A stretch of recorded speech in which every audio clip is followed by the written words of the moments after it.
Well, good morning, everybody. We made it. So what is this? Is this session number 3, Christina? I believe so, yes. So Yes, session kind of 3. got to be a blur. So I'm Jenny Nowak from Plus One Solutions, and this is Christina Smith. She's one of our BACB trainees here.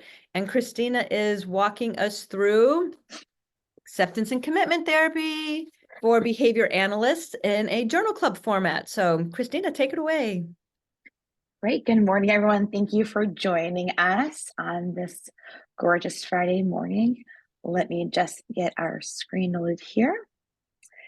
So today, I just want to thank you all for joining us. I like to always kind of start off with something new and exciting. A little bit about me, as I am from Portland, Maine. And my exciting news is I just moved into a new and bigger apartment. So I'm very excited for my 2-room apartment to have many-room apartment. So that's my Yes, exciting news. that's great. So hopefully you have something exciting to share for yourself as well. And a little bit back about myself, my background. Currently, I am a graduate student in educational psychology, the concentration in applied behavioral analysis, as well as I am currently halfway through my fieldwork credentialing for my BCBA. Currently with Jenny, if you are all looking for a trainer. And a little bit background, my history experience. I have about over 20 years experience in working with families and children, and currently I'm working as a parent and family coach and behavioral consultant. So just a recap here. What is ACTS? ACT is a form, I would say ACT, it's ACT, not ACTS.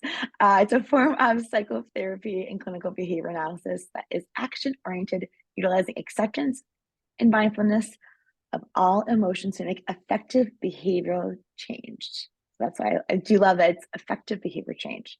Yes. So some review to the discussed previously, psychological flexibility is a big theme of ACT.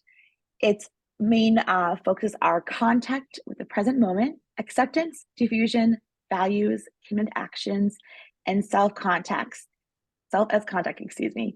And if you notice the order here, I have reorganized this. If you've seen in our past trainings, this is the order that we're actually going through the lessons in the book. So if you actually want to follow through any of our past recordings that we've done through, they correspond also in this order, and the future ones also will correspond with this.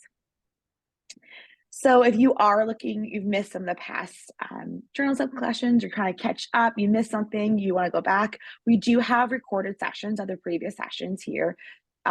Past recordings currently are from chapter 3 through 6, as well as this recording from today. So let's move on to diffusion. Diffusion, what is it? I always think of diffusion, when I would first think of it, I always think of biology and the fusion of cells. But actually here we're talking about in the sense of a psychological tool that is used to detach or distance ourselves from our thoughts or emotions. So I think of the opposite of fusing something, we're taking ourselves away, we're separating ourselves. It's also being aware of our private thoughts, yet choosing not to respond or interact with them. So I know that sometimes it's very difficult when you hear the voice in your head saying something like, oh, I'm nervous about this, I'm anxious about this, or I don't want to do this. And you kind of have to go, I hear you, but, and you're like, oh, hold on. So that's kind of where diffusion steps in. So a great quote in the book is, diffusion is all about diminishing stimulus control exerted by patterns of verbal relating. In other words, your thoughts have less power over your actions. And in doing so, diffusion strengthens control exerted by direct experience. Perhaps more than any other process, this is a direct link between diffusion and relational frame theory. Hmm. So some great reflection here is diffusion is about diminishing stimulus control, which is considered an antecedent intervention. My thoughts were the group discussed, could diffusion also be considered a consequent-based intervention? In the sense here, how we are relating to the impact afterwards. Wow, that's a yes. Right. I mean, when we do the ABC, the C becomes the A. So it's like so technically I'm gonna say yes. Yeah, And so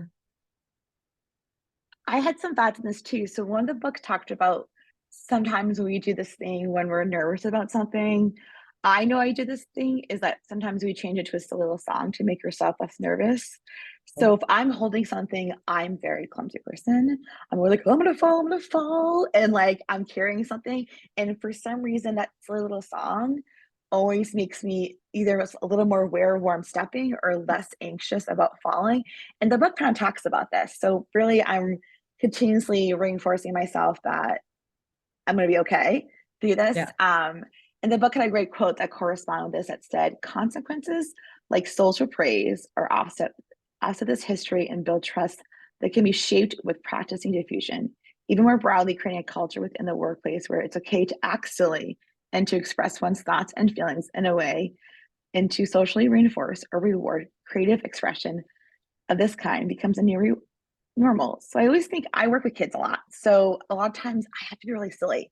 So when something happens and like a kid spills, milk or paint, they immediately want to go, oh no, it's a big mess. And I'm like, oh, Yeah. all right, we made a big mess. And or I act really silly and being like, oh no, we're drowning in the milk. And something really goofy that suddenly is like, oh, we can clean this mess up. It's totally fine. And move Yeah. from there and then learn to skill development. I'm like, great, how do we clean this up? How do we go from here? So I always think it can be consequence based because we're turning it around since we're changing the antecedent thoughts with it, but also we're teaching a consequence based action afterwards too. So it is really interesting that it can be both the antecedent and consequence. I think especially where it is related to stimulus control.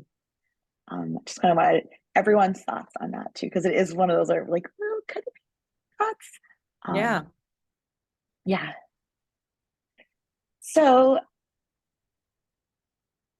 moving on, values are a central concept of acceptance and commitment therapy that tie together the other core processes by giving them a purpose. Mhm. So we made to values. It's the big one. It's the heart. Are you pumped? Are Yes. you pumped because heart? Uh, Uh, so if psychological flexibility processes are all centered by creating a typography broad and adaptable operant class of maximizing value reinforcement. The whole point of engaging in any behaviors that we train and act is to maximize our ability to act consistent with our chosen values. So this is from the book I thought was really great. It talks about ACT being about really that kind of deep section of what psychological flexibility is. It's really that pulling us all to our values at the end of the day. All of these things kind of work together towards our values. And that's why I say values are the big one. They're the main kind of center. If you think of our overall self as a body and acts being the heart and everything pumps from it, all these other psychological flexibilities come from there. Or our values can be our mind too, depending on what you feel as your central core of your driving force. So I kind of wanted to do some reflections. So what do you think? Why do you think chosen values matter so much in acts? And how might this relate to ourselves and our service we provide to our clients? Yeah, for me, it's the values take us out of the rule governed behavior, right? Mm, So instead of just following the rules, which we need rules, we need laws, and that keeps society moving. But mm, am I doing it simply because there's a rule that says I have to do it, or am I doing it because it's important to me? It's that socially valid thing, not just to mm, maintain order, but because somehow it does something for Jenny. Um, mm, and so the same thing with our clients, right? If they don't value, or if what we're trying to address in a plan of care, whatever it is, isn't important to them, then it's like, mm, why are we even addressing this? mm. I also think values too matter a lot too when we're thinking of an ethics approach too, is that if we're providing a service, we want to make sure it aligns not with our also just the board ethics, but also our own ethics in the sense of, do we feel this is ethically right? And I think that's where values come in the sense of as a counter check in the sense of, are we providing, fair, compassionate service to clients? Are we making sure that just because it does insurance company says this is what we should provide it, is it ethical? Is it compassionate? Is it meeting the values of the client as well? So I said some values are more important than others as well to ourselves when compare to others. So what my values are don't compare to values of other person. So I need to make sure I do a check base of my chosen values to the client's values. I also think this comes up into cultural significance, to cultural awareness, to that what values one culture values over another, and that's just knowing our client. And that's where we have to kind of step in and be like, okay, this is a social significance aspect. So I always say to this is I think of values as, they fall under the 7 dimensions here, under the applied dimension of that core value of the social significance. So values in ABE, I always say values can serve as motivation operations, reinforcers, and consequences. And again, like I said, values in the 7 dimensions, values equal the applied, and values equal social significance. When we consider our values are, we can look at them through a hierarchical rational frame. Through transformations of stimulus function, our values can move up and down in the level of hierarchical stimulus events, meaning that like how our value is important, they can be our driving force or less driving force of if it's more value, great. So I want to talk about too is for myself, academic achievements are really good, high value to me. I really strive at academic value. So that's a motive that also serves as a motivating operation, but it's also my reinforcer for getting good grades. But I can look at it towards a stimulus event as an antecedent that I have to study hard to change my behavior patterns of how I'm studying in order to get grades. So if I'm getting, a not a great grade, I have to go, okay, what was the antecedent event? I have to look back at my values because the consequence there was not the great grade. So I think values play a lot in this whole dynamic, especially of the ABC contingency, if we think about that too. So just comparing ABA with values, they really do have that big driving force together.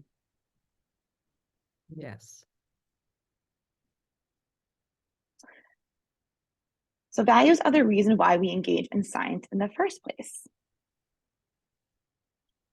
And they are the heart of the form of pragmatism that is applied within radical and contextual forms of behaviorism. The big idea is that the purpose of science is to solve important problems. Yes. And if you continue this quote, it's a long quote, but I want to continue it. It goes, pragmatism is the scientific philosophy that puts successful working first. But notice that we did not say that psychological flexibility is about maximizing any reinforcer. A good criminal can do that. Rather, it's about maximizing valued reinforcers. And thus, in a special sense, psychological flexibility depends on values. Mm-hmm. So I think it's really great that we talk about, going back to the page, we talk about the notion of values are kind of a driving force in science. We want to figure out a question or an answer so they become a goal for us.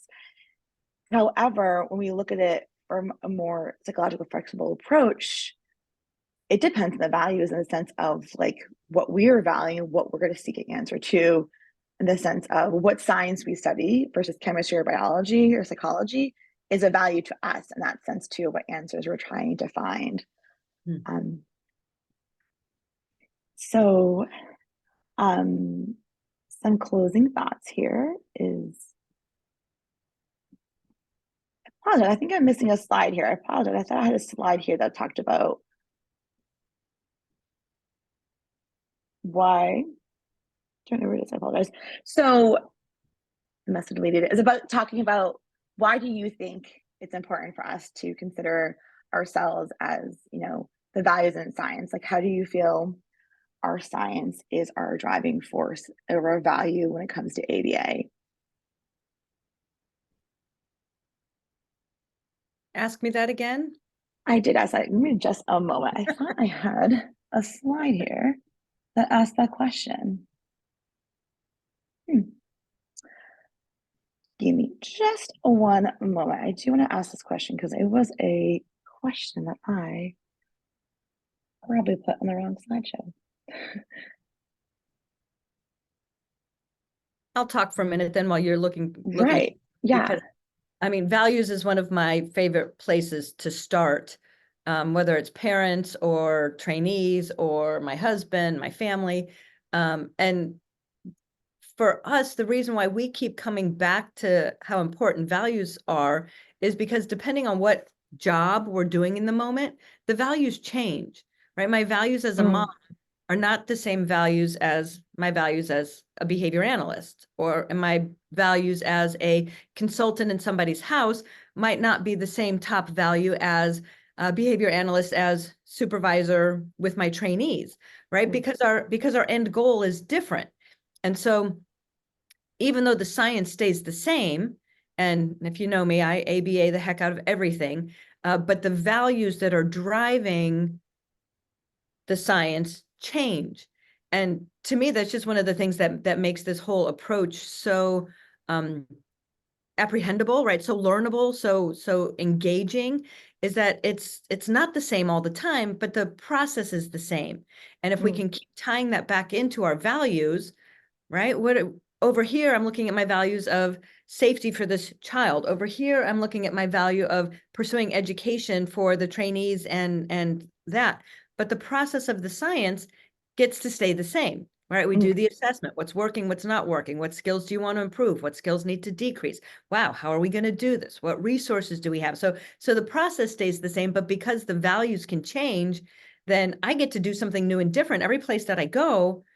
That's fun and cool and important and reinforcing and valid to me, because I can be flexible on those values. Mm. Yeah, I do think that. I think my question related a little bit to that answer. It was talking about how can we use the science of ABA to with mixing with values. I want to talk about my thought process here was talking about how ABA is a science. We are scientists, we come first. We questions and answers. And I think one of the things I really do love about ABA is that it is a scientific method we go through. We go through a whole system process, like you mentioned. It's not just as simple. So we're coming with values and cores and thinking and feelings, but we're also backing it with science and evidence based too. So I think that's what great too is that when we are using our values, we are using research and knowledge and data to show why this value matters too. It's not just I feel this way, so it should matter. It's saying I feel this way, and here's peer reviews articles that say also why this approach helps. This is research that helps. Or also saying why this no longer does help. Saying even though I value this now, it's saying I understand you value that. However, that work for a client no longer works to support the needs of our clients. So now, therefore, now it really shouldn't be a value of yours. So I think that's something that is really great about ABA is that it does continuously challenge as a science and it moves towards that maximizing any reinforcers. So again, it really is individualized.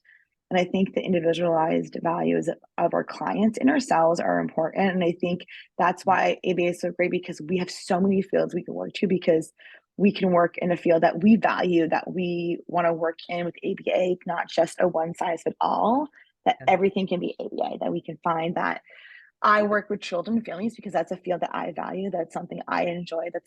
But it doesn't have to be the only field I work in either. And there's so many opportunities. And I think oftentimes people do feel there's only one size that fits all with ABA. But there isn't, which is great. And I think that's an amazing thing is that we have so many people now who are coming education trainers who are showing us different ways of other avenues of different types of ABA because they value those as well. They're working in healthcare. They're showing, oh no, we can use ABA here. If they're working, in nutrition science, they're showing, oh, we can use it here. Our cognitive studies, and so it is pretty great. And I think why ACTS is so great with ABA, especially with values here, is that it shows that the science matters. How it's ever changing. I think a psychological flexibility means that it's in taking new information and adapting and taking and processing that. And one of the things I did talk about, that question I decided to remember is talking about how with diffusion and values is talking about how sometimes we have to kind of face the bad. We have to acknowledge that not everything is warm and fuzzies. And I think having our values face that every day, it helps us appreciate our values even more. So it kind of goes into my closing thoughts here, where diffusion is about being aware of radical behaviors and thoughts and making choices to respond to that thinking. Think of it as differential reinforcement. I always kind of think of diffusion of that, of kind of changing your thinking, of teaching the alternative behavior, teaching that idea. And so I think that relates to values really well, because you have to say, what, if we're to change this pattern of behavior, what value reinforcer are we to replace with that instead to teach better behavior? So yes, I was talking about diffusion. When the clients, I have a kid who we always have to teach, I have to work with her a lot of times, her emotions is that it's okay when sad things happen, and makes them appreciate the good a little bit more. And I think, I remember the question, one of the questions I had were, we're very focused on the positive movement of like positive parenting, and which is great, and positive movements of positive affirmations. However, one of the situations that happens is that I think sometimes we are almost so positive that we forget to teach these coping skills on the other end, that we're not setting. I think the overall goal is to set our clients up for success and all different, for generalization, basically, and maintenance of skills. And I think that's where diffusion is a really great tool in doing that, because it shows that our tools are, we sometimes face things we don't like, but we have to kind of face them and decide in that moment too. And so, and I said, values are the overall reinforcers or end goal, and our driving force in the science of ABA, the social significance. Yeah. So here are my references. The great, fantastic book. I recommend, if you haven't read it, to read it later on. You don't have to read it during discussions, but it is a really fantastic book. And I always ask, how are you feeling about diffusion and values? I think you kind of expressed your thoughts already, but you're welcome to add anything more. Also, for anyone watching this recording, feel welcome to share your thoughts on diffusion, values, and ABA and the group. I would love to see it, or email Jenny or myself. And our next meeting will be March 29th at 11 a.m. We're going over committed actions and self as contacts, which I'm really excited for. Self as contacts, guys. You're like it. You're like it. And before you go, if you need to join the group here. And also, if you're looking for a supervisor, Jenny is a great one. And here are Jenny and I contact information if you need to reach us at all. So I want to thank you all for joining us or watching this video for your home, and I hope you have a wonderful day.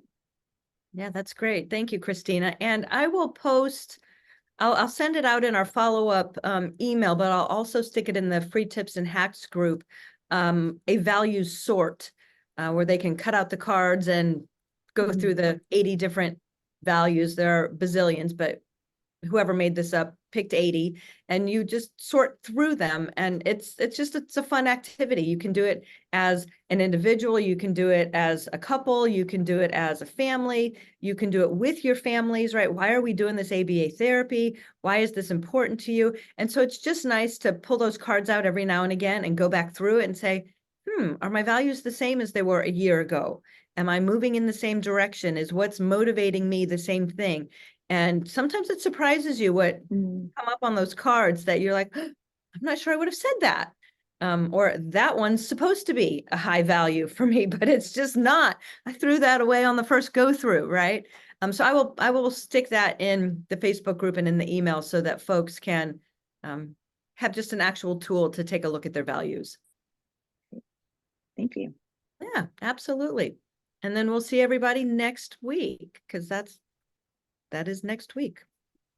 Yes. Awesome.